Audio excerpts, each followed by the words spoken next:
Hi friends, welcome all to today vlog. Today வந்து நம்ம வீட்டில் பார்த்தீங்கன்னா எண்ணெய் கத்திரிக்காயோட கிரேவி தான் இன்றைக்கி சமைச்சிட்ருக்கேன்.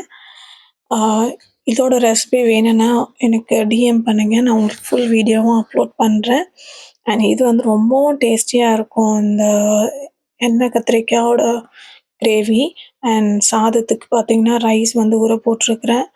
தென் மார்னிங் வந்து எப்போவுமே எங்கள் வீட்டில் கிட்ஸுக்கு எல்லாருக்குமே பார்த்தீங்கன்னா, நெல்லிக்காவும் அண்ட் கருவேப்பிலை ஆட் பண்ணி ஒரு ஜூஸ் ரெகுலர் பேஸில் இது வந்து ஹேர் க்ரோத்துக்கும் ஹெல்ப்ஃபுல்லாக இருக்கும்.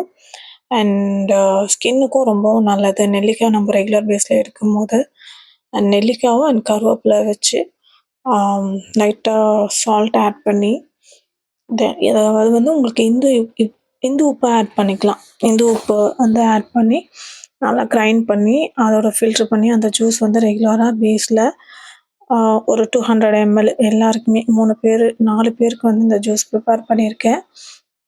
4 பேருக்கும் பார்த்தீங்கன்னா உங்களுக்கு ஒரு 200 ml கொடுத்துருவேன் ரெகுலர் பேஸில். ஸோ உங்களுக்கு இந்த வீடியோ பிடிச்சிருந்தா லைக் பண்ணுங்கள்.